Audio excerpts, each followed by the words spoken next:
안녕하세요. 매일 아침 말씀 묵상에 오신 여러분을 진심으로 환영합니다. 제10과 안식일의 심 8월 29일 안식일과 창조 기억절 엿새 동안은 일할 것이요 일곱째 날은 쉴 안식일이니 성회의 날이라. 너희는 아무 일도 하지 말라. 이는 너희가 거주하는 각지에서 지킬 여호와의 안식일이니라. 레위기 23장 3절 말씀.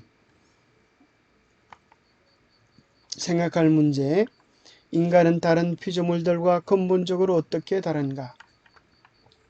창조 이야기는 우리가 다른 창조 세계와 맺고 있는 관계를 어떻게 설명해 주는가?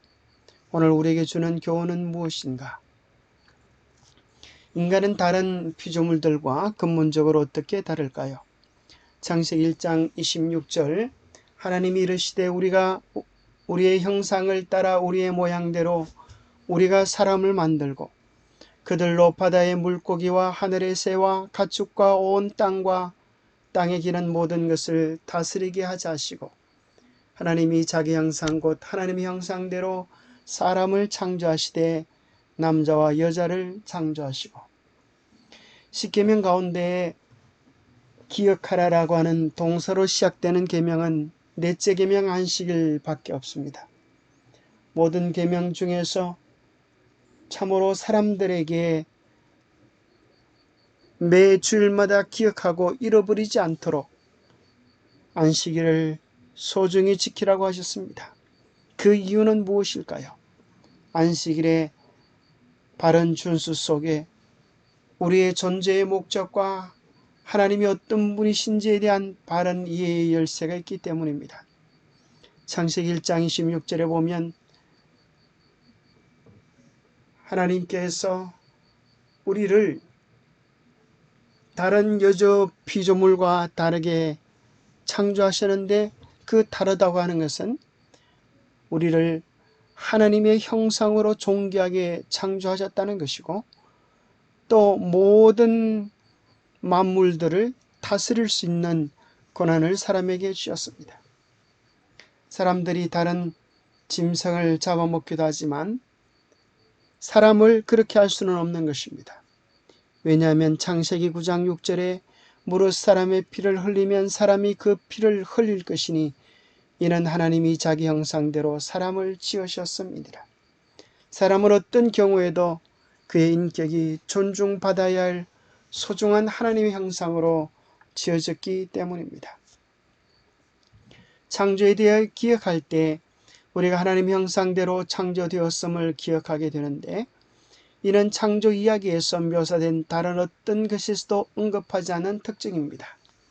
인간이 다른 동물들과 얼마나 유사한 DNA를 가졌는지와 상관없이 우리는 지구에 존재하는 다른 모든 생명체들과는 근본적으로 다른 특징을 가지고 있습니다. 많은 사람이 믿고 있는 근거 없는 가르침 진화론과는 달리 우리는 단순히 원숭이보다 좀 더 나은 존재들이거나 원시시대의 영장류가 진화하여 생겨난 존재들이 아닌 것입니다. 하나님의 형상대로 만들어진 인간으로서 우리는 하나님께서 이 세상에 창조하신 모든 것 중에서 가장 특별한 존재들인 것입니다. 특별히 인체는 구조상에서도 다릅니다. 사람의 두뇌의 정면각은 거의 90도 가까이 그렇게 되어져 있지만 원숭이는 그렇지 않습니다. 원숭이의 평균 두뇌의 평균은 350g이고 사람은 1350g입니다. 350g만을 가져도 먹고 생활하는 데는 아무런 지장이 없습니다. 하나님은 왜 원숭이보다 1000g의 많은 뇌를 허락하셨을까요? 그것은 우리로 하여금 하나님을 알게 하고 하나님과 교제할 수 있는 소중한 존재로 창조해 주셨기 때문입니다. 만약 이 사람이 원숭이처럼 내 발로 걸어 다닌다고 하면 생각해 보십시오. 그렇다면 어떻게 사람이 위를 바라보면서 하나님을 생각하고 우리의 손을 가지고 연구할 수 있었을까요? 생각해 보면 인간이 다른 짐승보다 나은 것은 그들의 인체 구조 속에서 하나님께서 필요되는 뇌의 크기와 지혜들을 주셨기 때문입니다. 창조 이야기는 우리가 다른 창조 세계와 맺고 있는 관계를 어떻게 설명해 줍니까? 여호와 하나님이 그 사람을 이끌어낸 동산에 두어 그것을 경작하며 지키게 하시고, 여호와 하나님이 흙으로 각종 들짐승과 공중의 각종 새를 지으시고, 아담이 무엇이나 하고 부르나 보시려고 그것들을 그에게로 이끌어 가시니, 아담이 각 생물을 부르는 것이 곧 그 이름이 되었더라. 하나님께서 만물을 인간에게 주시고 그것을 경작하며 지키도록 그렇게 하셨습니다.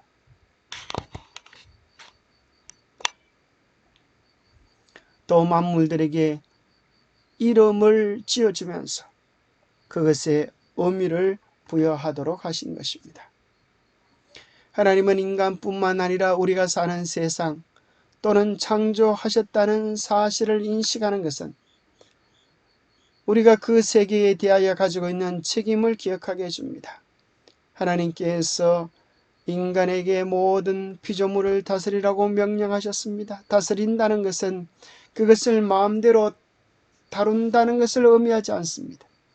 우리는 하나님으로부터 위임받은 존재로서 하나님께서 하셨을 법한 방법으로 자연세계와 상호작용을 하면서 살아야 할 놀라운 원칙을 우리에게 주신 것입니다. 고로 우리는 자연을 파괴할 것이 아니라 자연을 돌보면서 하나님의 사랑과 관심을 만물에 나타나야 할 것입니다. 오늘 우리에게 주는 교훈은 무엇입니까?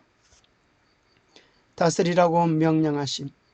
하나님께서는 사람을 만드실 때에 그를 땅과 그 가운데 있는 모든 생물을 다스릴 창조자로 창조하셨다. 아담이 하늘의 충성을 유지한 동안에는 천년계의 만물이 그에게 복종하였다. 그러나 그가 하나님의 율법에 반역하였을 때 하등의 피조물이 그의 다스림에 반기를 들었다. 하나님께서 모든 만물을 다스리는 통치권을 인간에게 주셨습니다. 하나님께 대한 우리의 관계를 잘 유지할 때 만물들은 우리의 뜻에 순종하였습니다. 그런데 인간이 불순종함으로 만물들도 불순종하게 되어진 것입니다. 이 세상 만물은 흔히 4가지 종류로 그렇게 구분합니다. 무생물과 식물, 동물, 사람입니다. 무엇이 그 차이를 만듭니까? 원소의 차원에서는 다 같은 것입니다. 사람의 원소나 흙의 원소나 다를 바가 없습니다. 식물이 무생물보다 나은 것은 생명이 있기 때문입니다. 그 생명의 기본 단위는 세포입니다. 세포의 차원에서 보면 식물, 동물, 사람이 세포를 가졌습니다. 그러면 동물이 식물보다 나은 것은 무엇입니까? 그것은 두뇌를 가졌다고 하는 것입니다. 그러면 사람이 다른 동물과 다른 것은 무엇입니까? 그것은 영적인 존재라고 하는 것입니다. 인간의 두뇌의 존뇌의 부분이 다른 동물과 훨씬 더 커서 그곳에서 발명하고 창조하고 신을 예배하는 신앙심을 가지게 만들어주는 것입니다.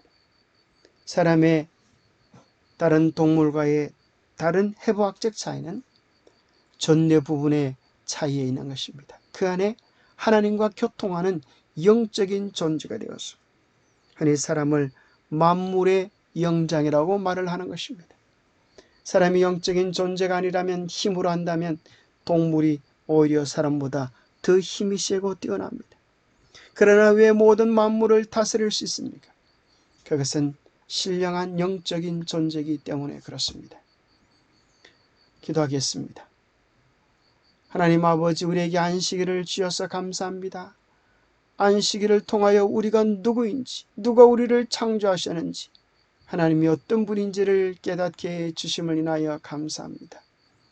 안식일을 통하여 창조주 하나님을 기억하며 하나님께서 우리를 위해 하신 일들을 생각하며 우리에게 주신 명령을 기억하게 하시니 감사합니다. 우리에게 맡기신 이 지구를 책임감 있게 잘 돌보는 좋은 청지기들이 되도록 우리를 축복하여 주시옵소서. 작은 꽃 하나에서 온 하늘에 가득 찬 아름다운 구름들 속에서, 살랑이는 바람들 속에서 하나님의 사랑과 돌보심을 경험하며 마음 깊은 찬양을 주님께 드릴 수 있도록 축복하여 주시옵기를 우리 주 예수 그리스도 이름 모자하여 간절히 간구하옵나이다. 하나님께서 우리를 이 세상에서 존귀한 존재로 창조하셨습니다. 그 사실을 깨닫지 못하는 자는 존귀의 자나 멸망할 짐승과 다를 바 없는 것입니다. 이 소중한 하나님의 자녀의 가치, 그것을 안식일 속에서 발견하며 누리는 우리 모두가 되시기를 축복합니다. 감사합니다.